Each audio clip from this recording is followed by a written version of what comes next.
Montana Territory, 1882. The advertisement in the Wheatland County Gazette was simple and to the point. Experienced housekeeper needed at Pine Ridge Ranch. Widower with 3 young children. Room, board, and fair wages provided. Apply in person to Zachariah Prescott. Zachariah Prescott folded the newspaper and tossed it onto his desk, rubbing his tired eyes. The house had fallen into disarray since Eleanor's passing 18 months ago, and his children, 10-year-old Thomas, 8-year-old Sarah, and 5-year-old Emma, deserved better than a father who could barely keep up with ranch duties, let alone maintain a proper home. The last 3 housekeepers had quit within weeks. Mrs. Henderson found the isolation unbearable. Miss Jenkins couldn't tolerate the children's wildness. And Mrs. Benson simply disappeared one night, leaving only a terse note saying the position wasn't what she expected. "Papa." Sarah stood in the doorway of his study, her braids askew and a smudge of dirt across her cheek. Emma spilled the flour bin again. Zachariah sighed. "All of it. Most of it." Sarah fidgeted with the hem of her pinafore. "Thomas said we should make biscuits to surprise you. But I'll clean it up."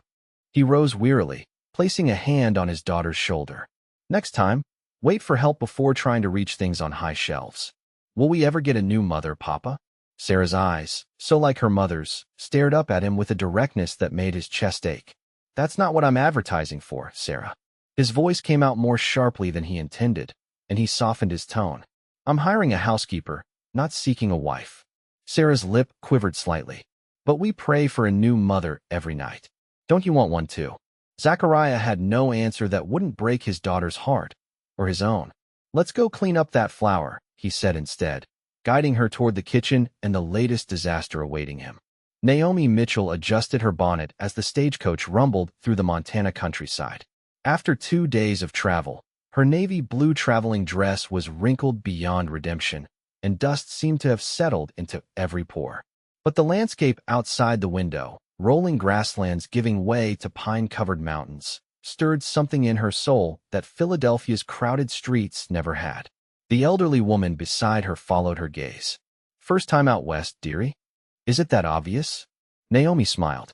"You've got that look, like you can't decide whether to be terrified or enchanted." The woman patted her hand. "Where you headed?" "Pine Ridge Ranch. I'm applying for a housekeeper position." The woman's eyebrows shot up. "Prescott Place." "Yes." Naomi felt a flutter of unease. "Do you know it?" "Everyone knows Zach Prescott." The woman lowered her voice. "Fine man, terrible tragedy with his wife. Eleanor was beloved in these parts, died of fever after the last child was born. Those poor motherless children. 3 children, correct? Wild as March hares now, from what I hear." The woman leaned closer. "Last housekeeper claimed the middle one. Sarah, I believe, put a garden snake in her bed. Course, the Prescott boy swore it crawled in on its own. But—" Naomi swallowed hard. After losing her teaching position at the Philadelphia Ladies Academy when the school closed due to financial troubles, this job had seemed providential. The advertisement in the Eastern newspaper had offered enough pay to help support her ailing father back home. Now she wondered if she'd made a terrible mistake. "Why did you come all the way from the East for a housekeeper position?" the woman asked, studying her with shrewd eyes. Naomi turned back to the window. "I needed a fresh start." It wasn't a lie, though it wasn't the complete truth either. Some secrets were better kept hidden, especially her father's mounting debts and the persistent suitor whose proposals had grown increasingly threatening rather than romantic. The stagecoach lurched to a stop at a crossroads where a weathered sign announced Clearwater, population 843. "This is me," the woman said, gathering her belongings. "Good luck with the Prescott brood. You seem like a sensible girl. Maybe you'll be the one to stick." As the stagecoach pulled away, leaving her alone with the drummer dozing in the corner, Naomi pulled out the advertisement she'd carefully cut from the newspaper. Had she been foolish to travel so far? Or was this distant ranch the very sanctuary she needed? The answer waited at the end of the dusty road, and the stagecoach carried her inexorably toward it. "They're coming. They're coming." Emma's excited voice rang through the house as she raced from the front window. Zachariah looked up from the ledger he'd been reviewing. "Who's coming, little one?" "People for the housekeeping job." Emma bounced on her toes, her blonde curls, so like her mother's, bobbing with each movement. "2 ladies. One old and one pretty." Thomas appeared in the doorway, his expression serious beyond his years. Johnson dropped them at the end of the drive. Says Mrs. Wilkins is bringing her niece to apply for the position. Zachariah groaned inwardly. Mrs. Wilkins was the most notorious gossip in 3 counties, and he'd specifically requested applicants come directly. Any candidate she championed was likely chosen more for her ability to report back than to maintain a household. "Where's Sarah?" he asked, noticing his middle child's absence. Thomas and Emma exchanged glances. Thomas told her to change her dress. Emma volunteered. She got mud all over trying to catch tadpoles in the creek. Zachariah rose, straightening his vest. "Thomas, find your sister and make sure she's presentable. Emma, remember what we discussed about first impressions?" Emma nodded solemnly. "No talking about dead animals or showing my secret collection." "That's right." He ruffled her hair affectionately. "And no matter who I hire, I expect all of you to be respectful and obedient." "Understood." Both children nodded, though Thomas's expression remained guarded. None of the Prescott children had warmed to any of the previous housekeepers, but Thomas had been particularly resistant, seeing each new arrival as a threat to his mother's memory. A firm knock at the door ended further discussion. Zachariah straightened his shoulders and went to greet his visitors, unaware that the woman on his porch would change everything. Naomi stood a respectful distance behind Mrs. Wilkins, taking in the impressive 2-story ranch house with its wide front porch and sturdy construction. It spoke of permanence and prosperity, though the flower beds flanking the steps were overgrown with weeds, a visible sign of a household missing a woman's touch. The door swung open to reveal a tall man with broad shoulders and a face weathered by sun and grief. His dark hair was neatly trimmed, though a few strands fell across his forehead, and his eyes, a striking shade of green, assessed the visitors with cautious reserve. "Mrs. Wilkins," he said with a nod that was polite but not especially welcoming. "I wasn't expecting you today." "Mr. Prescott." The older woman bustled forward without invitation. "When I heard my dear niece had arrived on the afternoon stage intending to apply for your position, I simply had to accompany her. Family obligation, you understand." Naomi felt her cheeks warm with embarrassment at the blatant lie. She'd never met Mrs. Wilkins before the woman approached her outside the general store, offering to show her the way to Pine Ridge Ranch. "Your niece?" Mr. Prescott's gaze shifted to Naomi, skepticism evident in his expression. Before she could correct the misrepresentation, Mrs. Wilkins plowed ahead. "My sister's girl from Philadelphia. Naomi Mitchell, a lady of refinement and education, precisely what your wild little brood needs." "I see." His eyes hadn't left Naomi's face. "And does your niece speak for herself?" Naomi stepped forward, extending her hand. "Mr. Prescott, I apologize for the confusion. I'm Naomi Mitchell, and I am indeed from Philadelphia, but Mrs. Wilkins and I only just met in town. I've come about the housekeeper position." His handshake was firm, his palm calloused from work. "Honesty is appreciated in this household, Miss Mitchell." Mrs. Wilkins sputtered indignantly. "Well, I was merely trying to assist a young woman new to our community." "Your assistance has been noted, Mrs. Wilkins." His tone made it clear further assistance would not be required. "Johnson can drive you back to town now, or you're welcome to wait while Miss Mitchell and I discuss the position." The older woman sniffed. "I'll wait, of course. Wouldn't dream of leaving her to find her own way back to town should things not work out." Zachariah's jaw tightened almost imperceptibly. "As you wish. Please come in, Miss Mitchell." Naomi followed him inside, acutely aware of Mrs. Wilkins trailing behind them like an unwanted shadow. The house's interior revealed a home that had once been well-tended, but had since fallen into disarray. Books and toys were scattered across the sitting room. Dust had accumulated on the picture frames, and the distinct aroma of something burning wafted from the direction of what she assumed was the kitchen. "Papa, the biscuits." A small blonde girl raced into the room, skidding to a stop when she saw the visitors. "Emma, this is Miss Mitchell. She's here about the housekeeper position." Mr. Prescott turned toward the kitchen. "Are you attempting to cook unsupervised again?" Thomas said it would be fine, the child protested. "He's watching them." Or he was, until Sarah. A crash from upstairs interrupted her explanation, followed by a boy's voice raised in exasperation. Mr. Prescott closed his eyes briefly, as if gathering patience. "Mrs. Wilkins, would you mind keeping Emma company while I check on whatever disaster is unfolding upstairs?" Miss Mitchell, Perhaps you could salvage whatever's burning in my kitchen." Without waiting for a response, he strode toward the staircase, leaving Naomi to wonder what exactly she was walking into and whether she was equipped to handle it. The kitchen was worse than she'd imagined. Smoke billowed from the oven, while a boy of about 10 frantically waved a towel in a futile attempt to clear the air.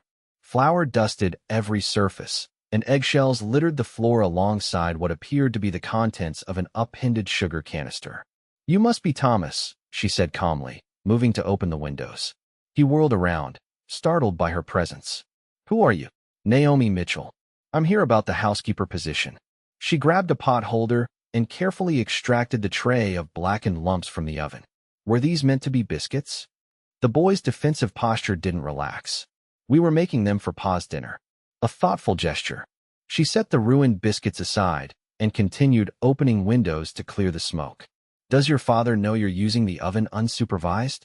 "I'm not a baby," Thomas retorted. "I'm the man of the house when Pa's working." Naomi noted the pride and insecurity warring in his expression. "It takes a responsible young man to look after his sisters," she agreed. "But even responsible young men can benefit from supervision with certain tasks." She surveyed the disaster area. "Would you like to learn how to make proper biscuits that won't burn?" Suspicion clouded his features. "You'd teach me? Not just do it yourself. If you're to be the man of the house, you should know how to cook a decent meal," she replied. "Though we'll need to clean this mess first." Before Thomas could respond, heavy footsteps on the stairs announced Mr. Prescott's return. He appeared in the kitchen doorway, a squirming girl with dirt-streaked braids tucked under one arm like a sack of flour. "I see you've met my son," he said, taking in the disaster zone. "And this reluctant young lady is Sarah." He set his daughter down, keeping a firm hand on her shoulder. "Who was supposed to be changing into a clean dress, not climbing out her bedroom window." Sarah glared up at him. "I was just going to check my tadpoles. They'll die if nobody feeds them." "The tadpoles can wait until after we've spoken with Miss Mitchell." His tone brooked no argument.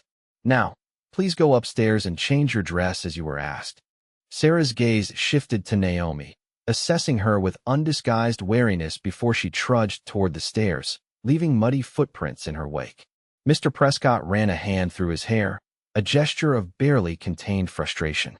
"As you can see, Miss Mitchell, the position presents certain challenges." "Children often do," she replied simply. "But I don't see anything here that can't be managed with patience and consistency." A flicker of surprise crossed his face. "Most applicants are rushing for the door by this point." "I'm not most applicants, Mr. Prescott." She met his gaze steadily. "Now, shall we discuss the specifics of the position while your son and I clean this kitchen? I believe we can salvage a decent meal from what's left in your pantry." For the first time since she'd arrived, something like hope appeared in Zachariah Prescott's tired eyes. Mrs. Wilkins departed in high dudgeon when it became clear Zachariah intended to hire Naomi on the spot. The woman's dire predictions about Eastern sensibilities wilting under frontier realities faded as Johnson drove her back toward town, leaving an awkward silence in the sitting room where Zachariah and Naomi finalized the terms of employment. "Room and board, plus $10 weekly," he confirmed, watching her face for signs of dissatisfaction. It was a generous wage by local standards, but perhaps not by Eastern ones. "That's more than fair," Naomi replied, surprising him. "I would request Sundays free for church attendance, and perhaps one afternoon weekly to visit town for personal errands or correspondence." "Agreed." He hesitated, then added, "You should know that while I expect you to manage the children's daily routines and assist with their education, I don't intend for you to replace their mother." Something flickered in her eyes, understanding or perhaps disappointment, before she nodded. "Of course, I'm here as a housekeeper and governess, not as a surrogate parent." "The children may test those boundaries," he warned. "Particularly Sarah. She's struggling with her mother's absence." "All children test boundaries, Mr. Prescott. It's how they make sense of their world." She folded her hands in her lap, a picture of composure despite the journey's dust still clinging to her traveling costume. "May I ask what happened to Mrs. Prescott?" The question, though gently posed, lanced through him. "Fever," he said shortly, "after Emma was born." "I'm very sorry for your loss." Unlike the hollow platitudes he'd grown accustomed to, her sympathy seemed genuine. Zachariah found himself nodding in acknowledgement, unable to voice the gratitude he felt for her simple dignity. The moment was interrupted by the three Prescott children peering around the doorframe, making no attempt at subtlety in their eavesdropping. "You might as well come in," Zachariah called, "since you're already listening." The children shuffled into the room, Emma clutching her rag doll, while Thomas maintained his protective stance slightly in front of his sisters.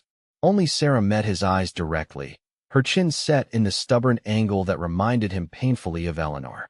"Miss Mitchell has agreed to be our new housekeeper," he told them.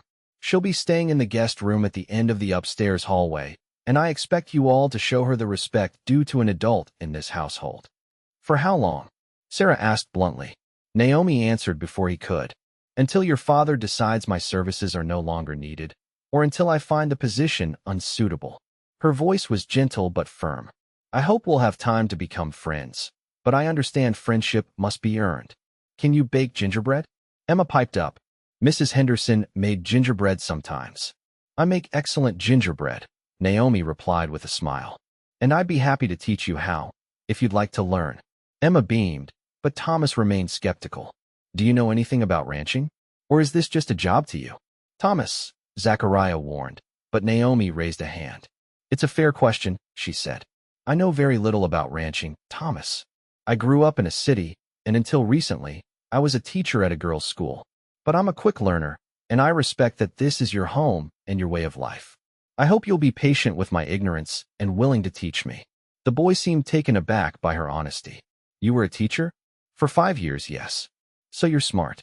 Sarah asked, a calculating look in her eye. "Smart enough to recognize when children are planning mischief," Naomi replied with a raised eyebrow that made Sarah flush. "Which brings me to my own condition for accepting this position."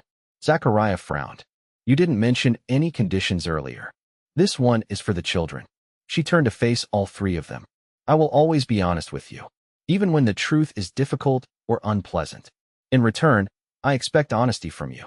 Can you agree to that?" Emma nodded enthusiastically. Thomas gave a reluctant shrug that Zachariah interpreted as assent. Only Sarah held out, studying Naomi with naked suspicion. "What if we don't like you?" she finally asked.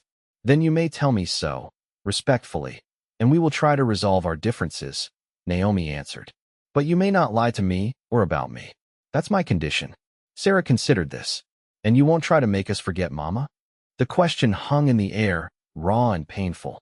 Zachariah found himself holding his breath, waiting for Naomi's response.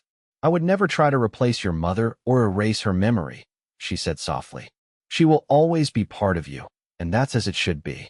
My role is different, to help your father maintain your home and to assist with your education." Sarah nodded slowly.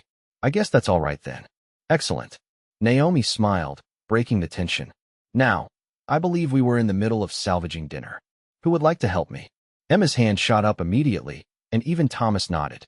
Sarah remained non-committal but followed the others toward the kitchen. Left alone, Zachariah exhaled slowly. For the first time in months, a fragile hope took root. Perhaps this time would be different. Perhaps Naomi Mitchell was exactly what his household needed. Or perhaps she, like the others, would find the challenge too great and the isolation too severe. Only time would tell, and Zachariah had learned the hard way that time rarely delivered what the heart most desperately wanted. Naomi's first week at Pine Ridge Ranch passed in a blur of cleaning, cooking, and establishing routines for the Prescott children. The house, she discovered, had excellent bones but had suffered from 18 months of masculine neglect. Dust had accumulated in every corner, linens needed mending, and the pantry required thorough reorganization. The children proved as challenging as their father had warned, though in different ways than she'd anticipated. Thomas was fiercely protective of his father and sisters, watching Naomi with wary eyes whenever she interacted with them. Emma attached herself to Naomi immediately, trailing behind her like a devoted puppy and asking endless questions about Philadelphia, teaching, and whether Naomi knew how to braid hair the fancy way. Sarah was the most complex, one moment sullen and defiant, the next surprisingly vulnerable.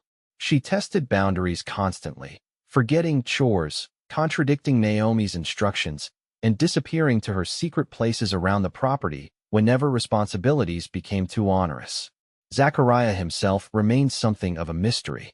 He rose before dawn each day to work with his ranch hands, returning briefly for the midday meal before disappearing again until supper. Their interactions were cordial but limited to discussions of household matters and the children's needs. Only in the evenings, when the children were abed, did she occasionally glimpse him in his study, poring over ledgers or reading by lamplight, his face softened by exhaustion and the golden glow of the oil lamp. By Sunday morning, Naomi had established enough order to feel comfortable leaving for church services. She dressed in her best blue dress, somewhat wrinkled from travel but still presentable, and prepared to walk the 3 miles to town. "You can't walk all that way," Zachariah said when he found her preparing to depart. He'd appeared in the kitchen doorway wearing a clean shirt and his Sunday best, his children similarly attired behind him. "We're attending services as well. You'll ride with us." The family wagon was comfortable enough, with Thomas proudly taking the seat beside his father while Naomi shared the back with the girls. Emma chattered the entire journey, pointing out landmarks and naming the families who owned neighboring ranches. Sarah remained quiet, watching the landscape pass with feigned disinterest. "Will people think you're our new mama?" Emma asked suddenly as they approached town. Naomi felt Zachariah stiffen on the wagon seat ahead of them. "No, Emma," she replied carefully. "People will understand I'm your housekeeper and teacher." "But Mrs. Wilkins said," Emma. Zachariah's voice held a warning. "That's enough." The child subsided, but the damage was done. Naomi felt a blush creeping up her neck as she wondered exactly what the gossip-monger had been saying about her presence at Pine Ridge Ranch. The church was a simple white clapboard building with a modest steeple, surrounded by hitching posts where wagons and horses clustered as families gathered for Sunday worship. Heads turned as the Prescott wagon approached, and whispers rustled through the crowd gathered on the church steps. "Brace yourself," Zachariah murmured as he helped her down from the wagon. "Mrs. Wilkins has undoubtedly been busy." Indeed, they had barely reached the church steps when they were surrounded by curious parishioners, all eager to meet the mysterious Easterner who had taken up residence at Pine Ridge Ranch. Introductions blurred together as Naomi shook hands and tried to memorize names: the blacksmith's wife, the general store proprietor, the banker, and his pinch-faced spouse. "Miss Mitchell was a teacher in Philadelphia," Zachariah explained repeatedly, his hand resting protectively near her elbow. "She's bringing some much-needed order to our household and assisting with the children's education." "How fortunate you found someone so qualified," said Mrs. Parker, the banker's wife, her gaze assessing Naomi's modest attire with barely concealed disdain. "Though one wonders what would bring an educated Eastern lady all the way to Montana for a housekeeper's position." The implication was clear, and Naomi felt her spine stiffen. "The opportunity to combine teaching with practical household management appealed to me," she replied evenly. "And the Prescott children are delightful pupils." Sarah, who had been scowling beside her father, looked up in surprise at this characterization. Still, a single young woman traveling so far alone. Mrs. Parker continued, "Is demonstrating admirable independence and courage," interrupted a cheerful voice. A plump woman with kind eyes stepped forward, offering her hand. "Margaret Reynolds, Miss Mitchell. My husband owns the Mercantile. We're always delighted when new faces join our community, especially those willing to help a family in need." Naomi shook the offered hand gratefully. "It's a pleasure to meet you, Mrs. Reynolds. I hope you'll join our Ladies' Aid Society. We meet Wednesday afternoons." Mrs. Reynolds lowered her voice. "Don't mind Caroline Parker. She considers herself the arbiter of propriety for 50 miles in any direction." The church bell rang, saving Naomi from having to respond.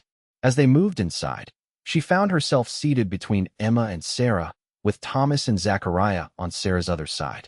Throughout the service, she felt the weight of curious stares, and when the minister welcomed visitors and newcomers to our congregation, dozens of heads swiveled in her direction. "They're all looking at you," Sarah whispered, a hint of satisfaction in her voice. "They're just curious," Naomi whispered back. "New faces are interesting in small communities. They think you're trying to marry Papa." The blunt statement nearly made Naomi choke. "That's not shill." Zachariah leaned forward, frowning at his daughter's disruption.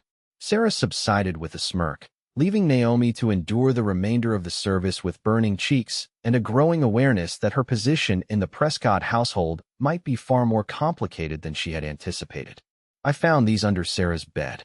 Naomi placed 3 hairpins on Zachariah's desk that evening, after the children were asleep. They appear to be the same ones Mrs. Parker was missing after our Sunday dinner invitation. Zachariah sighed, setting aside the ranch ledger he'd been reviewing. Are you certain they're Mrs. Parker's? They're silver with pearl inlays, quite distinctive and expensive. She was making quite a fuss about their disappearance as we were leaving. He rubbed his forehead wearily. Did you confront Sarah? Not yet. I wanted to speak with you first. Naomi remained standing, her posture reflecting the formality she maintained in their private interactions. She's testing boundaries, Mr. Prescott, but this goes beyond typical childish misbehavior. Taking items from another's home is serious. I'm aware. His voice was sharper than intended. This isn't the first incident. The schoolmaster caught her with trinkets from classmates' desks last spring. Naomi's expression softened slightly. Has she spoken with anyone about her mother's death? A minister, perhaps, or another maternal figure? What does Eleanor's death have to do with Sarah's stealing? Children often express grief through behavior they can't articulate in words, Naomi replied. Taking treasured objects can be a way of holding onto something permanent when their world feels unstable. Zachariah studied her face, noting the compassion there. You sound experienced in these matters. I taught many children who had suffered losses. She hesitated, including myself, at Sarah's age. Something in her tone made him look more closely. You lost your mother? When I was 9. Consumption. She smoothed her skirt, a gesture he'd come to recognize as self-composure. My father never remarried, and I had difficulty adjusting. My behaviors weren't so different from Sarah's, though I was more prone to hiding than stealing. The confession, unexpected and clearly painful, shifted something in Zachariah's perception of the composed young woman standing before him. What helped you? Time, patience, and eventually, a teacher who recognized that my anger was really fear. Fear that I would forget my mother, fear that my father might leave too. She met his gaze directly. Sarah needs consequences for taking Mrs. Parker's hairpins, but she also needs understanding, and perhaps an opportunity to speak about her mother more openly. Zachariah felt the familiar constriction in his chest that accompanied any mention of Eleanor. We don't. I find it difficult to. I understand, she said gently. But your silence might suggest to Sarah that her mother has been forgotten. I could never forget Eleanor. The words emerged more roughly than he intended. Of course not. But children interpret silence differently than adults. She picked up the hairpins. I'll speak with Sarah in the morning. She should return these herself, with an apology. Caroline Parker will be insufferable about it. Better to face her condescension than allow Sarah to continue down this path. Naomi moved toward the door, then paused. Mr. Prescott? Yes. Perhaps you might consider sharing stories about Mrs. Prescott with the children sometimes. Happy memories from before her illness. It might help all of you. Before he could respond, she was gone, leaving Zachariah alone with the ledger and a heart heavy with unspoken memories. The stolen hairpins marked a turning point in Naomi's relationship with the Prescott family. Sarah's tearful return of the items to Mrs. Parker, accompanied by a letter of apology Naomi helped her compose, was met with grudging acceptance from the banker's wife and surprising respect from the community. Mrs. Reynolds in particular made a point of mentioning Naomi's firm but compassionate guidance at the next Ladies' Aid Society meeting. More significantly, the incident opened a door to conversations about Eleanor Prescott that had apparently been closed for months. During their reading lessons, Naomi encouraged the children to share memories of their mother, creating a small memory book where they recorded favorite stories and drew pictures of things that reminded them of her. Thomas recalled fishing trips where his mother had outpaced both him and his father in catching trout. Sarah remembered how Eleanor had taught her to identify wildflowers and press them between book pages. Emma, too young to have many concrete memories, treasured the lullabies her mother had sung, songs Naomi now hummed while brushing the little girl's hair each night. Zachariah remained reticent, but Naomi occasionally caught him watching these exchanges from doorways, a complex mixture of grief and gratitude in his eyes. Slowly, evidence of Eleanor returned to the household. A portrait that had been stored in the attic was rehung in the sitting room. A quilt she had made reappeared on Sarah's bed. Her collection of pressed flowers was carefully framed and displayed in the hallway.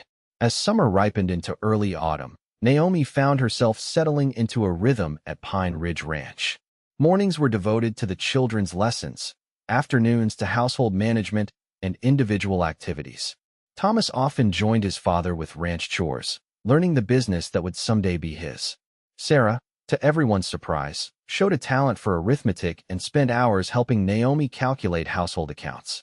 Emma blossomed under the attention, her natural exuberance tempered by new skills in reading and simple needlework. Naomi's relationship with Zachariah remained cordial but distant. Their conversations focused primarily on the children and household matters. Yet she found herself increasingly aware of his presence. The sound of his boots on the porch steps each evening, the rumble of his voice as he read to Emma before bedtime, the rare but transformative effect of his smile when one of the children accomplished something noteworthy. He was a good father, she realized, perhaps too protective, occasionally too stern, but devoted to his children's well-being. The ranch hands respected him, the townsfolk deferred to him, and even prickly Mrs. Parker treated him with a deference she showed few others. Miss Mitchell.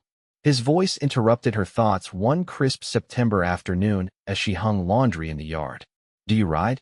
Naomi turned to find him leading two saddled horses toward her, his own chestnut gelding and a smaller, dappled mare she recognized from the stable. Not since I was a girl, she admitted, and never with any particular skill. The children are visiting the Reynolds for the afternoon, he said. I thought you might appreciate seeing more of the ranch than what's visible from the house. The invitation surprised her. In the 2 months she'd been at Pine Ridge, Zachariah had never suggested any activity that wasn't strictly necessary for household management. I'm afraid I'm not dressed for riding, she said, gesturing to her work dress and apron. Sarah has a split skirt that might fit you. Eleanor used it for riding. He seemed to realize what he'd offered and added quickly. But of course, if you'd prefer not to, no, I'd like to see more of the ranch. She smiled, untying her apron. If you're certain you can spare the time. Johnson and the men have the herd well in hand today. He shifted his weight, suddenly awkward in a way she'd never witnessed. I'll wait while you change. 20 minutes later, Naomi emerged from the house wearing Sarah's riding skirt and a shirtwaist she'd modified for greater freedom of movement. Eleanor's boots were too small, but her own sturdy shoes would suffice for a gentle ride. Zachariah's expression was unreadable as he helped her mount the mare, his hands strong and sure at her waist. Daisy's gentle, he assured her. She'll follow Mercury's lead without much guidance from you.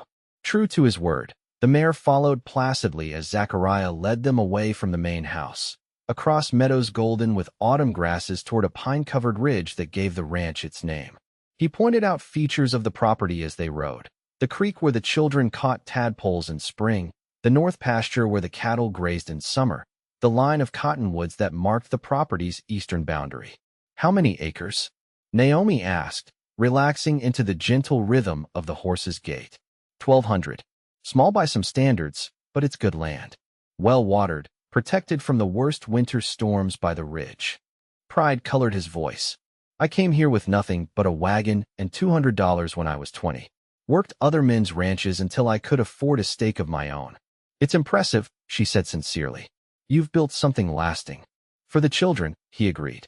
Though there are times I wonder if I'm doing right by them, raising them so far from town and proper schooling. They're receiving an education in things no city school could teach them, Naomi observed. Self-reliance, connection to the land, the value of hard work. And they're not lacking in academic instruction, if I may say so.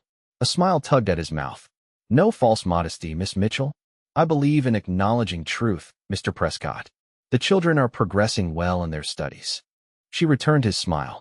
Though Sarah would benefit from more advanced mathematical instruction than I can provide if she continues to show such aptitude. They had reached the ridge, and Zachariah dismounted, coming to help Naomi from her saddle. His hands lingered at her waist a moment longer than necessary, and she felt a flush rise to her cheeks that had nothing to do with the exertion of riding. I wanted to show you this, he said, leading her to a clearing among the pines. Best view on the property. The vista that opened before them stole Naomi's breath. Rolling grasslands stretched toward distant mountains, their peaks already dusted with early snow. The afternoon sun gilded everything in golden light, and the ranch buildings below looked like a child's toys from this height. It's beautiful, she whispered. Eleanor loved this spot. His voice was soft, without the strain that usually accompanied mentions of his wife.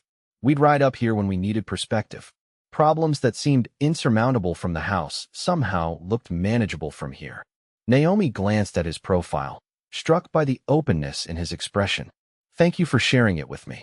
You've done more for my family in 2 months than I could have hoped for, he replied, still gazing at the horizon. The children are happier. The house functions again, and you've helped them remember their mother without pain overshadowing everything. They needed to speak of her, Naomi said simply, as perhaps you do too. He turned to her then, his green eyes searching her face. You're an unusual woman, Naomi Mitchell. It was the first time he'd used her given name, and something in his tone made her heart quicken. In what way? You see beyond surfaces. You understand what's unspoken. He shook his head slightly. I find myself wondering what brought you to Pine Ridge, truly brought you. A woman of your intelligence and sensitivity could have found employment in any eastern city. The question, so direct after months of careful distance, caught her off guard. I needed a fresh start, she said, the same answer she'd given the woman on the stagecoach. From what? His gaze held hers, genuinely interested rather than merely curious. Naomi hesitated, weighing how much to reveal. Since arriving at Pine Ridge, she'd shared little of her past beyond her teaching experience. But standing here, with the vast landscape spread before them and Zachariah's unexpected openness, the truth seemed possible. My father lost his business 2 years ago, she began. Investments that failed, debts that mounted. My teaching salary supported us, but when the school closed, our situation became desperate. She clasped her hands to still their trembling. There was a man, a former business associate of my father's, who offered marriage. He would assume father's debts in exchange for my hand. Zachariah's expression darkened. Was he a suitable match otherwise? He was 30 years my senior, had buried 2 wives already, and made it clear he expected absolute obedience. She swallowed hard, remembering Horace Wentworth's cold eyes and proprietary touch. When I declined, he became insistent, began appearing uninvited at our home, sending gifts I couldn't return, making vague threats about my father's future if I continued to refuse. So you fled. I saw your advertisement in a newspaper. The salary you offered would allow me to send enough home to keep my father comfortable while maintaining a respectable distance from Mr. Wentworth. She managed a small smile. And I admit, the idea of Montana, so vast and wild compared to Philadelphia, appealed to me. A place where I might breathe freely again. Have you, he asked quietly, found freedom here? Naomi looked out over the golden landscape, considering the question. Yes, she said finally. Despite the challenges, despite being a stranger in an unfamiliar place, I feel more myself here than I have in years. Something shifted in Zachariah's expression, a softening, a recognition. For a moment, Naomi thought he might say more, might bridge the careful distance they had maintained. Instead, he glanced at the lowering sun and stepped back. We should return before dusk, he said, his voice returning to its usual practical tone. The children will be back from the Reynolds soon. The moment, whatever it might have been, passed, leaving Naomi with an odd mixture of relief and disappointment as they mounted their horses for the journey back to the house. October arrived with its shorter days, and maple leaves turned crimson against evergreen slopes. Zachariah found himself lingering at the house more often, finding excuses to observe Naomi with his children. The way she managed Thomas's increasingly brooding moods with patient firmness, her gentle coaxing of Sarah's mathematical talents, the bedtime stories that delighted Emma. After their ride to the ridge, something had changed between them. Nothing overt. They maintained the same cordial formality in their daily interactions, but a current of awareness hummed beneath the surface. He found himself noticing details he'd overlooked. The graceful curve of her neck as she bent over her mending, the dimple that appeared when she smiled unreservedly, the quiet competence with which she managed household crises that would have sent previous housekeepers fleeing. Papa, are you listening? Sarah's voice pulled him from his thoughts. I'm sorry, Sarah. What were you asking? They sat at the kitchen table while Naomi prepared supper, Sarah working through a series of mathematical problems she'd been assigned. I asked if we're going to the Harvest Festival in town this weekend. She tapped her pencil impatiently against her slate. Everyone at church was talking about it. The Harvest Festival was Clearwater's largest annual celebration, a day of competitions, music, and community meals culminating in an evening dance at the town hall. Eleanor had loved it, organizing Pine Ridge's contributions and ensuring the children participated in appropriate activities. I hadn't thought about it, he admitted. Since Eleanor's death, he'd avoided most community gatherings beyond necessary church attendance. We should go, Thomas said from the doorway, where he'd been whittling a small wooden animal. Ma would want us to. The simple statement, delivered without drama but with quiet certainty, struck Zachariah speechless. It was the first time Thomas had voluntarily mentioned what his mother might want since her passing. Naomi glanced up from the stew she was stirring, her expression carefully neutral. The festival sounds lovely. Many of the ladies from church have mentioned it. There's pumpkin carving and pie contests and sack races, Sarah added eagerly. And music, and a dance, Thomas said, watching his father's reaction. You used to dance with Ma every year. The memory of Eleanor in his arms, laughing as they circled the floor while neighbors clapped in time, sent a pang through Zachariah's chest. It's been a long time since I've danced. Miss Mitchell probably knows how to dance. Emma piped up from where she sat stringing dried berries into a necklace. She knows how to do everything. Hardly everything, Naomi demurred, a faint blush coloring her cheeks. But yes, I did attend dancing lessons in Philadelphia. Then you should go too, Sarah declared. And dance with Papa so he remembers how. The blush on Naomi's cheeks deepened. That would be inappropriate, Sarah. I'm your father's employee, not his social companion. But you're part of our family now, Emma protested. Aren't you, Papa? The question hung in the air, loaded with implications Zachariah wasn't prepared to address. He cleared his throat. Miss Mitchell has her own life and relationships, Emma. She may have other plans for the festival. I don't, she said quietly, returning her attention to the stew. But Mrs. Reynolds mentioned that several unmarried gentlemen from surrounding ranches attend. Perhaps I'll make new acquaintances. Something cold and unpleasant settled in Zachariah's stomach at the thought of Naomi dancing with the Hargrove brothers or young Dr. Phillips from the next county. He stood abruptly. We'll attend the festival as a family, he announced, including Miss Mitchell, if she wishes to accompany us. Now, Sarah, finish your mathematics before supper. He strode from the room, aware of the curious gazes following him, but unable to explain the sudden surge of possessiveness he felt. Naomi was, as she'd correctly stated, his employee, a fact he'd been careful to respect despite the growing awareness between them. She deserved the freedom to form relationships of her choosing, to build a life beyond Pine Ridge Ranch if that was her desire. Yet the thought of losing her, to another ranch, another employer, or worst of all, another man, filled him with a dread he hadn't experienced since the doctor had emerged from Eleanor's sick room with grave eyes and a solemn shake of his head. Zachariah paused at the window of his study, gazing out at the ranch that had been his life's work. When had Naomi Mitchell become essential to his vision of Pine Ridge's future? And more troublingly, what right did he have to incorporate her into that vision when he'd made no offer, spoken no words to indicate his changing feelings? The Harvest Festival loomed like a crossroads, and Zachariah had no idea which path would lie before him when the music ended and the lanterns were extinguished. The town of Clearwater transformed itself for the Harvest Festival, with bunting draped between buildings, stalls erected in the central square, and every available surface decorated with autumn bounty. Pumpkins and gourds flanked doorways, dried corn husks hung in artistic arrangements, and the scent of apple cider and roasting meat filled the air. Naomi smoothed the skirt of her best dress, a forest green wool with modest lace at collar and cuffs, and adjusted Emma's bonnet for the third time. Remember to stay where either your father or I can see you, she reminded the children as Zachariah maneuvered the wagon through the crowded street toward the hitching posts. Can we enter the three-legged race, Pa? Thomas asked, eyeing a group of boys setting up for competitions in an adjacent field. As long as you check in regularly, Zachariah agreed, bringing the wagon to a halt. He jumped down and turned to help the others, his hand lingering at Naomi's waist as he assisted her to the ground. You look lovely today, he murmured, the words meant for her alone.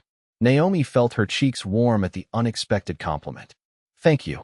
Before she could say more, the children scattered, Thomas toward the racing field, Sarah to inspect the craft displays where her pressed flower arrangement had been entered, and Emma tugging at her father's hand toward a puppet show being performed on the church steps. "I'll accompany Sarah," Naomi offered. "You take Emma to the puppets. We can meet at the pie judging in an hour." Zachariah nodded, and they parted ways, the festival crowd already separating them with its ebullient energy. Naomi made her way toward the craft displays, greeting acquaintances from church and the Ladies' Aid Society as she passed. After 2 months in Clearwater, she found herself recognized and welcomed in a way that would have taken years in Philadelphia's stratified society. "Miss Mitchell." Mrs. Reynolds waved from a booth displaying handcrafted quilts. "How wonderful to see you at the festival. And where are your charges?" Scattered to their various interests, Naomi replied with a smile. "I'm checking on Sarah's flower display, while Mr. Prescott takes Emma to the puppet show." Mrs. Reynolds beamed. "How lovely that you're all attending together. The Prescotts haven't participated properly since poor Eleanor passed." She leaned closer, lowering her voice. "You've worked wonders with that family, my dear. Everyone says so." "The children are resilient," Naomi demurred. "They merely needed stability and routine. And a woman's touch," Mrs. Reynolds added significantly.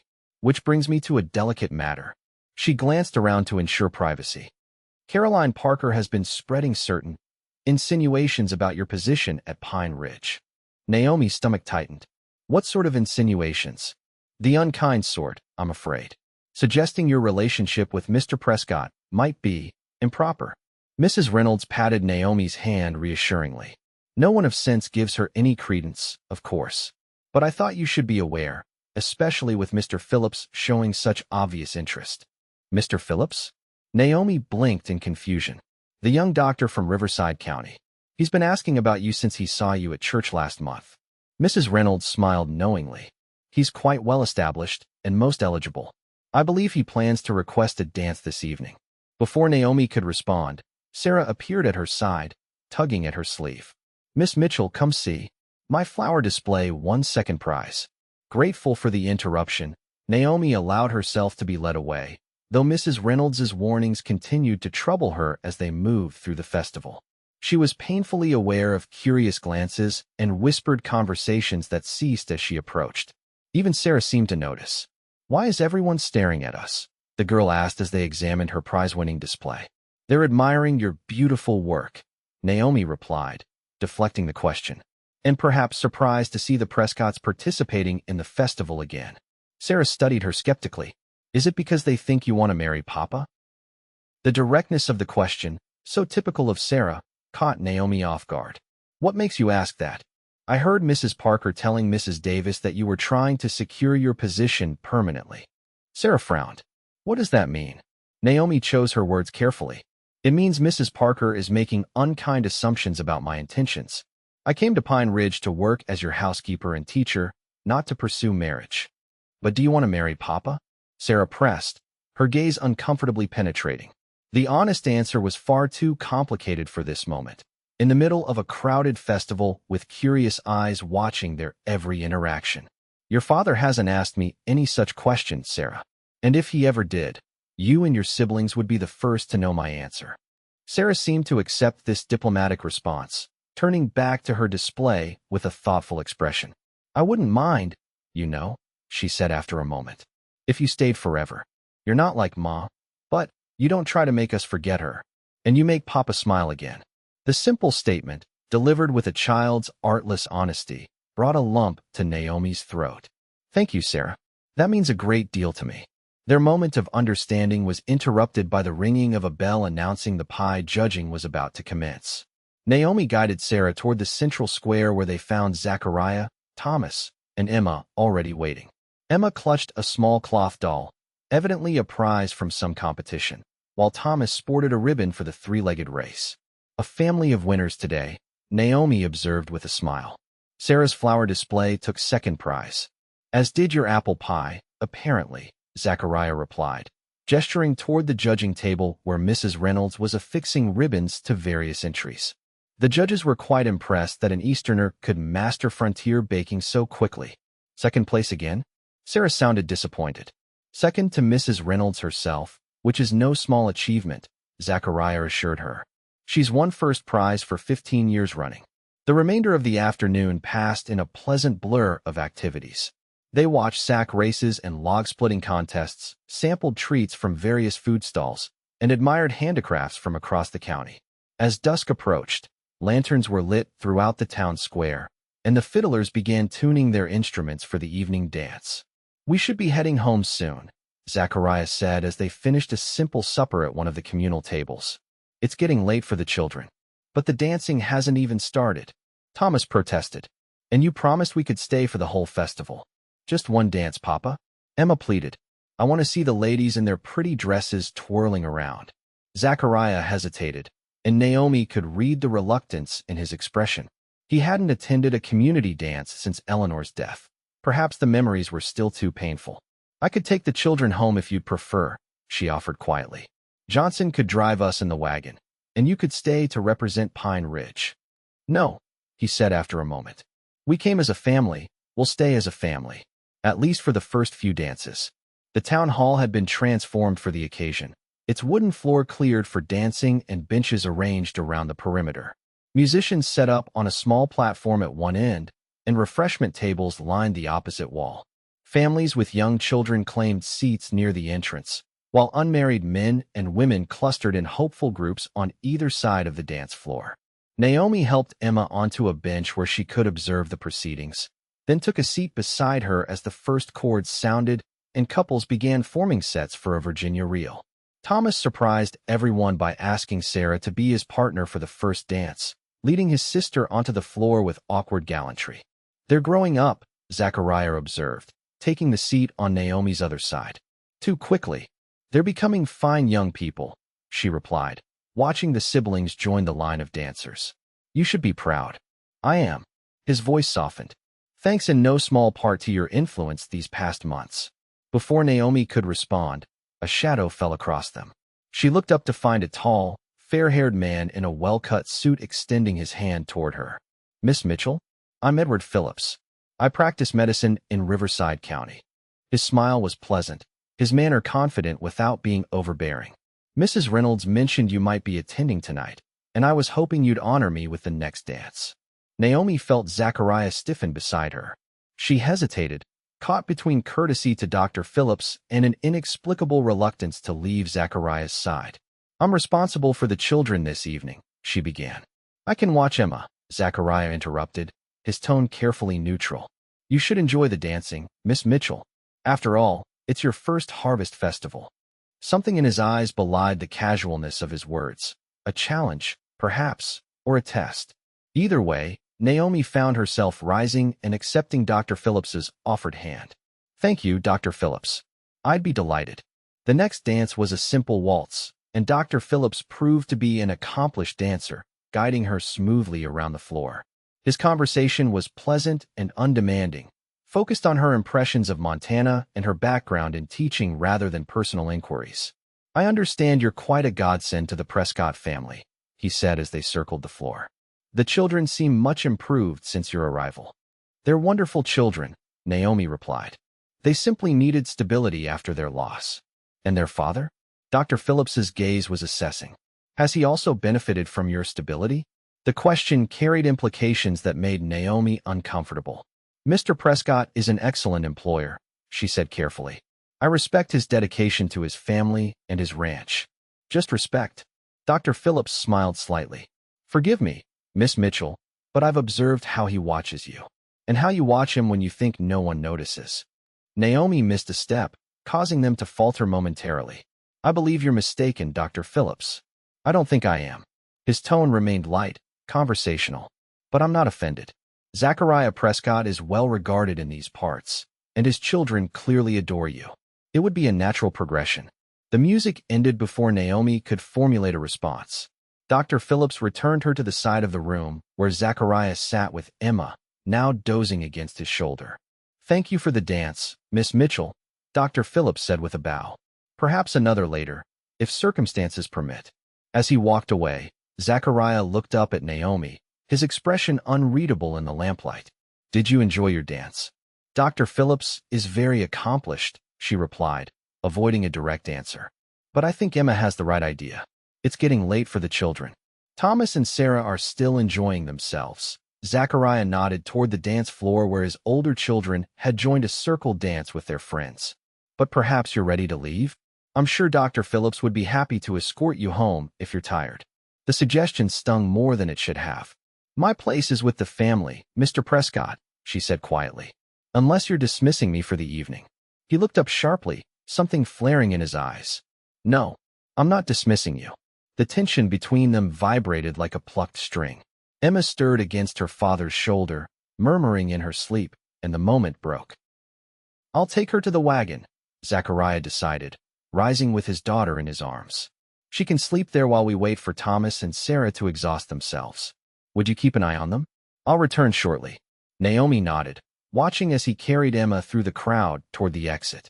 The simple domesticity of the scene, a father carrying his sleeping child, stirred something profound within her, a longing she'd been careful not to examine too closely during her months at Pine Ridge. He cares for you, you know. Naomi turned to find Mrs. Reynolds at her elbow, the older woman's expression kind but knowing. He's a good employer, Naomi replied automatically. Mrs. Reynolds shook her head. That's not what I mean, and you know it. Zachariah Prescott hasn't looked at a woman the way he looks at you since Eleanor was alive. The whole town has noticed, which is why Caroline Parker is so venomous. She'd set her cap for him once Eleanor was decently buried. Mrs. Reynolds, you don't need to explain anything to me, dear. But if you care for him, and for those children, you might consider making your intentions clear. Good men like Zachariah don't remain unattached forever, especially in these parts. With that parting advice, Mrs. Reynolds moved away to join her husband at the refreshment table, leaving Naomi with thoughts as turbulent as the dancers circling the floor before her. The ride home from the Harvest Festival was quiet, the children drowsing in the back of the wagon while Zachariah handled the reins. Naomi sat beside him, close enough that their shoulders occasionally brushed on the rutted road, yet a gulf of unspoken words separated them. Did you enjoy the festival? He finally asked, breaking the silence as the lights of Clearwater faded behind them. Very much, she replied. It was wonderful to see the children participating so fully, and Sarah was thrilled with her prize for the flower display. She's becoming quite the young lady.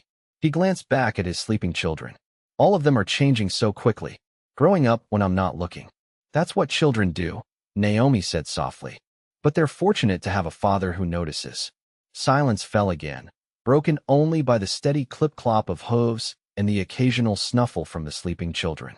The night was clear, stars scattered like diamond dust across the velvet sky, and a nearly full moon illuminated the landscape in silvery light. Dr. Phillips seemed quite taken with you, Zachariah observed, his tone carefully neutral. Mrs. Reynolds mentions he's considering establishing a practice in Clearwater instead of returning to Riverside. Naomi's hands tightened in her lap. I hardly know the man, Mr. Prescott. Zachariah, he corrected, his voice low. After all these months, surely we can dispense with formalities when the children aren't listening. The use of his given name, offered like a tentative bridge across the distance between them, made her heart quicken. Zachariah, she acknowledged. Dr. Phillips was merely being polite to a newcomer. He was being attentive to an attractive, intelligent woman. He kept his eyes on the road. You could do worse. He's well-educated, prosperous, respected in the community. Are you encouraging me to consider his attentions? She asked, uncertain whether to be hurt or amused by his apparent matchmaking. I'm acknowledging that you have options beyond Pine Ridge Ranch, he said carefully. Beyond being a housekeeper and surrogate mother to 3 half-wild children in an isolated homestead. I'm quite content with my position, she replied, equally careful. Content isn't the same as fulfilled. He finally glanced at her, his expression grave in the moonlight. You're young, Naomi. Talented. You deserve a life of your own, not one defined entirely by the needs of another man's family. The words cut deeper than he could know. And if I find fulfillment in that service? In watching children learn and grow, in creating a home where people thrive, then I'm grateful beyond words, he said softly. But I won't hold you to an arrangement that limits your future. Naomi studied his profile, trying to understand what lay beneath his words. Are you offering to release me from our agreement? I'm offering you freedom to choose your path forward, he clarified. Whether that's remaining at Pine Ridge, accepting Dr. Phillips's obvious interest, or pursuing some other opportunity entirely. I see. She looked away, toward the dark shapes of pine trees against the night sky. And if I choose to stay? His hands tightened on the reins. Then I would be honored. The children care for you deeply. Only the children? The question slipped out before she could reconsider its wisdom. The wagon rolled to a stop in the middle of the empty road. Zachariah turned to face her fully, his expression intense in the moonlight. Naomi, he began, then stopped, seeming to wrestle with words. I have no right to ask for more than you've already given my family. You came here as an employee, not what? She pressed when he faltered. Not as a woman seeking attachment to a widower with 3 children and more responsibility than any young woman should be asked to bear. He exhaled roughly. I've seen how you've transformed our home, our lives. I've watched you heal wounds I thought would never close. And I've felt, he broke off, shaking his head. It doesn't matter what I've felt. What matters is what you want for your future. In the back of the wagon, one of the children stirred, breaking the moment. Zachariah turned forward again, clicking to the horses to resume their journey. The opportunity for honesty seemed to have passed, leaving Naomi with the bitter taste of words unspoken.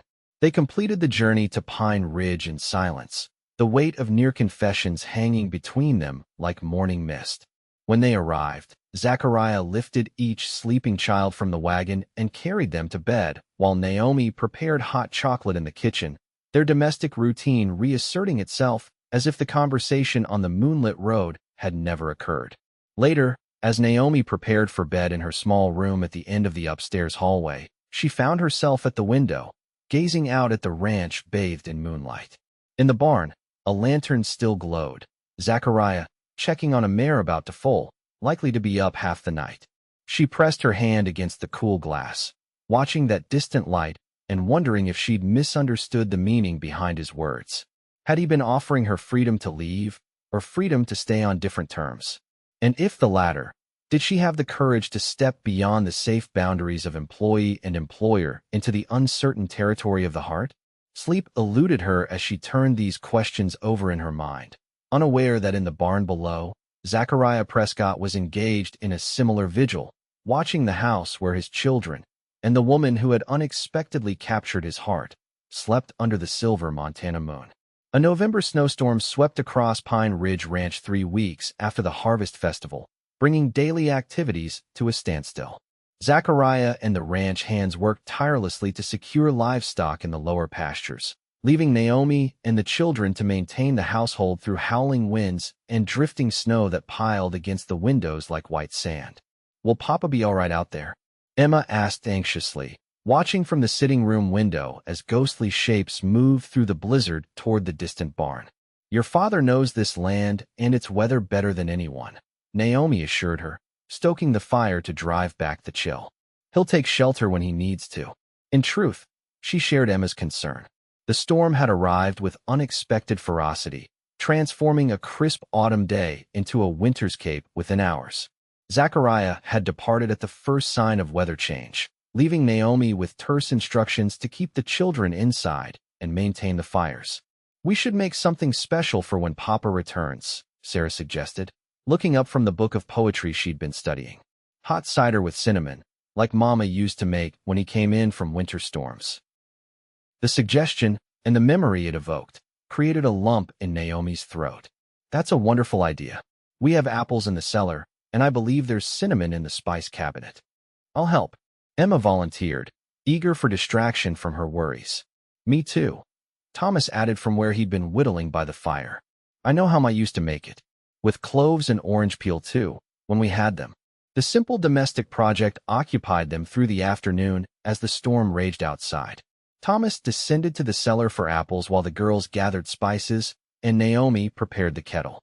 Together they peeled and chopped fruit, measured spices, and set the mixture to simmer on the stove, filling the kitchen with fragrant steam that fogged the frosted windows. It smells like Christmas, Emma declared, standing on tiptoe to inhale the aromatic steam. And like Mama, Sarah added softly. Remember how the whole house would smell like this when she made cider, Thomas? Her brother nodded, a rare smile softening his features. She'd sing while she worked. That song about the winter roses. I remember. Emma clapped her hands. Roses, roses, all the way.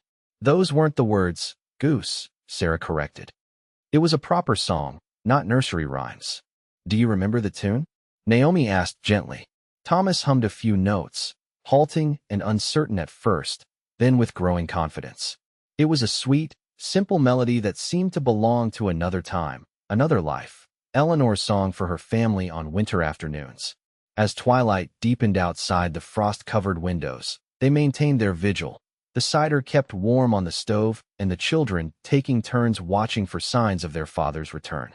Naomi busied herself with mending, her hands steady despite the growing unease as hours passed with no sign of Zachariah or the ranch hands. He should have been back by now, Thomas said finally, voicing the concern they all felt. The cattle should be secured by dark.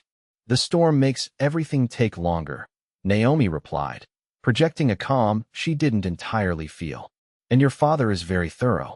He wouldn't leave any animal unprotected. Another hour passed before the kitchen door finally burst open, bringing a swirl of snow and a blast of frigid air as Zachariah stumbled inside. He was nearly unrecognizable, hat and coat crusted with ice, beard and eyebrows frosted white, face reddened by cold and wind. Papa! Emma launched herself toward him, but Naomi intercepted her. Let your father warm up first, Emma. He's half frozen.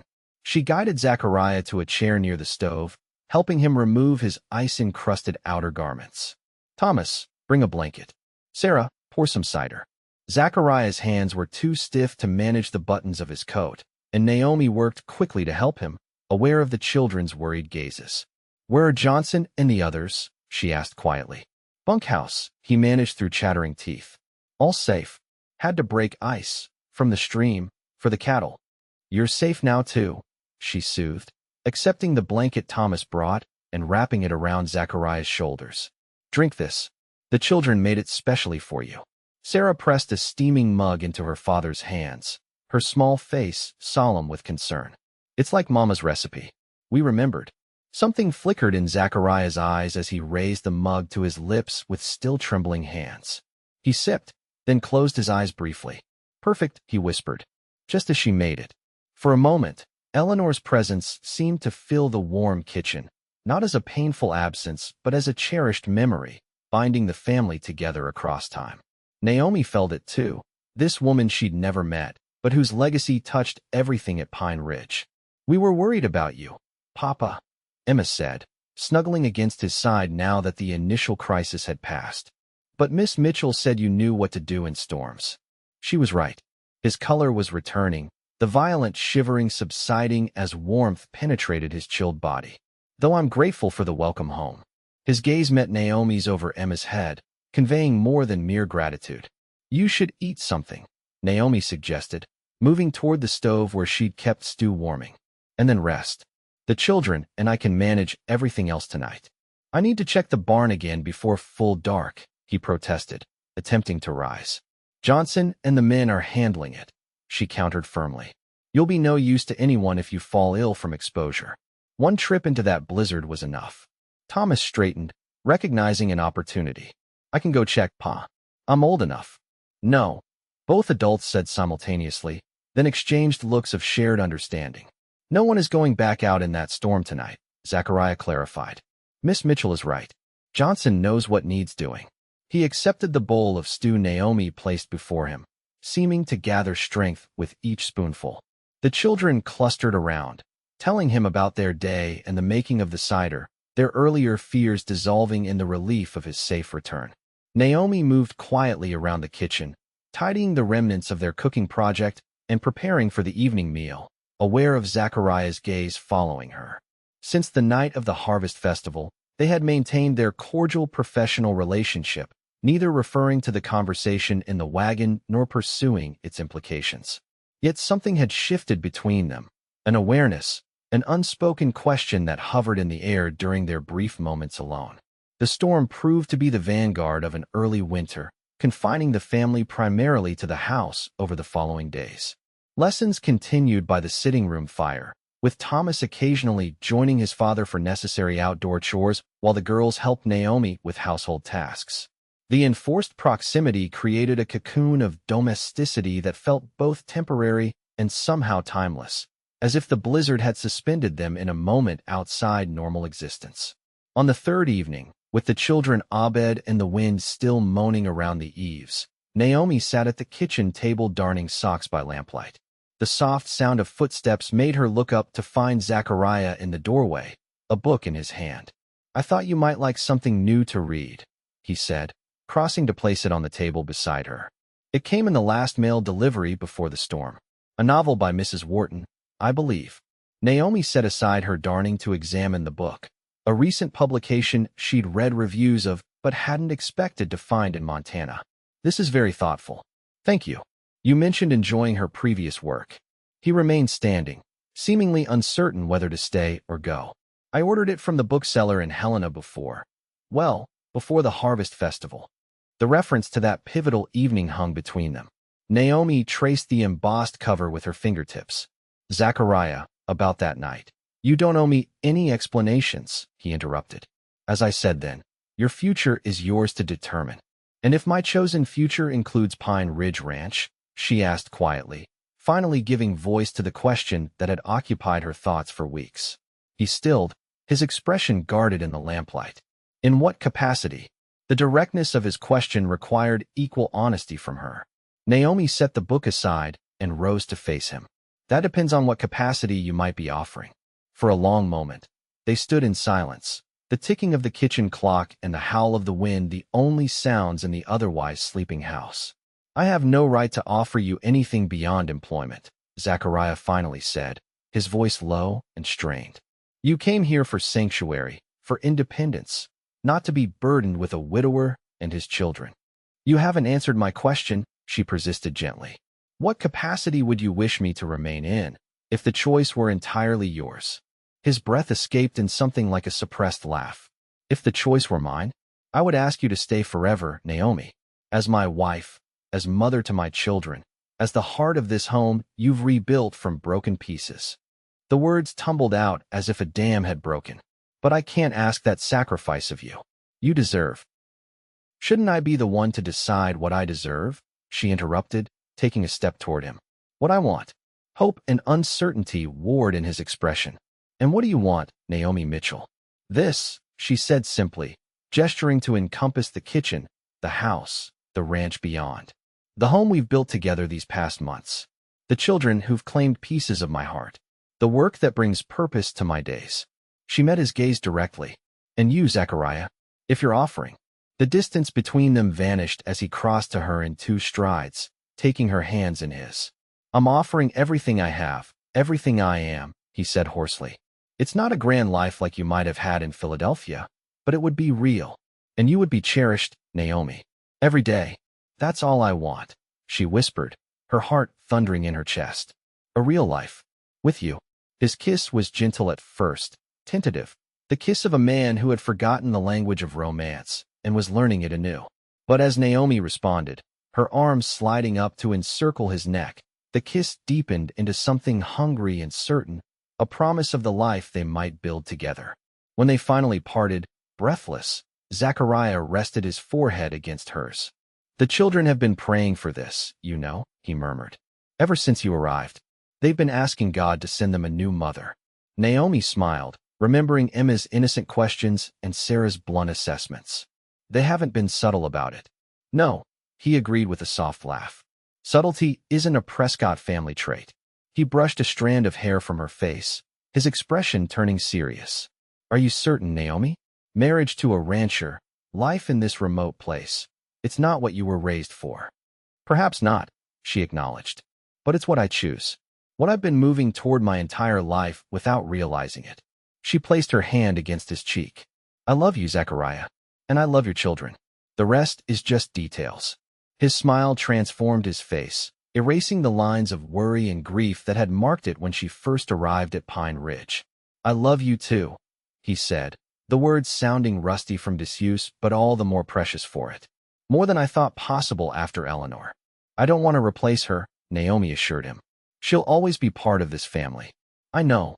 He kissed her again, briefly but tenderly. "That's one of the countless reasons I love you." Outside, the blizzard continued its assault on Pine Ridge Ranch, but within the kitchen's warm circle of lamplight, Zachariah and Naomi stood embraced, the first chapter of their shared story already written, with countless pages yet to fill. Spring came late to Montana that year, but when it arrived, it brought a riot of wildflowers to the meadows around Pine Ridge Ranch. The morning of the wedding dawned clear and mild, with a gentle breeze carrying the scent of pine and new grass through the open windows of the ranch house. Naomi stood at her bedroom window, watching the first golden rays of sunlight touch the distant mountains. After today, this wouldn't be her room anymore. She would move across the hall to share Zachariah's larger chamber, completing the transition from employee to wife that had begun during the winter blizzard. A soft knock at the door preceded Sarah's entrance. The girl had changed dramatically in the months since Naomi's arrival, blossoming from a sullen, defensive child into a more confident young lady. Now she carried a small bundle wrapped in faded silk. "This is for you," Sarah said, extending the package. "From all of us, but it was my idea." Naomi unwrapped the silk to reveal a brooch fashioned from pressed flowers, recognizably Sarah's work, but more delicate and sophisticated than her previous efforts. The flowers were arranged in a heart shape, preserved beneath glass in a silver setting. "It's beautiful," Naomi said, genuinely touched. "Did you make this yourself?" Sarah nodded, a hint of pride in her expression. "Mrs. Reynolds helped with the silver part, but I chose the flowers." She hesitated, then added, "They're from Mama's garden. The first blooms this spring. I thought she would want you to have them. For today." Tears pricked Naomi's eyes at the gesture and its significance. "Are you certain? She would like you," Sarah said with the directness that was so characteristic of her. Thomas says he remembers how she always wanted everyone to be happy. And you make Papa happy." Naomi carefully pinned the brooch to her wedding dress, a simple creation of ivory satin made by the dressmaker in Clearwater. "Thank you, Sarah. This means more to me than I can express." Sarah smiled, a full, unguarded smile that transformed her face. "I need to go help Emma get dressed. She keeps trying to wear her everyday boots instead of the new shoes Papa bought her." Left alone again, Naomi touched the brooch gently, feeling a sense of benediction in the gift. Eleanor Prescott would always be present at Pine Ridge Ranch, in her children's features and in the memories they cherished. But today marked the beginning of a new chapter for the family, one that honored the past while embracing the future. The ceremony itself was simple but joyful, held in the Clearwater Church with nearly every resident of the small community in attendance. Thomas stood proudly beside his father, serving as best man despite being only 11. Sarah and Emma scattered wildflower petals along the aisle, their dresses matching the blue of the Montana sky. When Zachariah spoke his vows, his voice was clear and certain, his green eyes never leaving Naomi's face. "I promise to cherish and protect you all the days of my life," he concluded, sliding a simple gold band onto her finger. "To build our future together at Pine Ridge, and to thank God every day for sending you to us." Naomi's own vows acknowledged the unusual path that had brought them together. "I came seeking sanctuary and found a home," she said, her voice steady despite the emotion tightening her throat. "I came as a stranger and found a family. I promise to honor the trust you've placed in me, as your wife and as mother to your children, for as long as we both shall live." The children's faces shone with joy as the minister pronounced them husband and wife. Emma could barely contain her excitement, bouncing on her toes as Zachariah kissed his bride, while Thomas and Sarah exchanged pleased glances that spoke volumes about their approval of the match. The celebration afterwards spilled out of the church and into the town square, where tables had been set up for a community feast. Even Mrs. Parker seemed to have made peace with the situation, offering stiff congratulations and a hand-embroidered tablecloth as a wedding gift. Dr. Phillips appeared briefly to shake Zachariah's hand and wish Naomi happiness, his good wishes seemingly genuine despite his earlier interest. "Clearwater's loss is Pine Ridge's gain," he said gallantly. "Though I'll admit I suspected this outcome from the first time I saw you together at the Harvest Festival." As afternoon faded toward evening, Zachariah found Naomi seated with Mrs. Reynolds, watching the children play a game of tag with their friends from town. "Ready to go home, Mrs. Prescott?"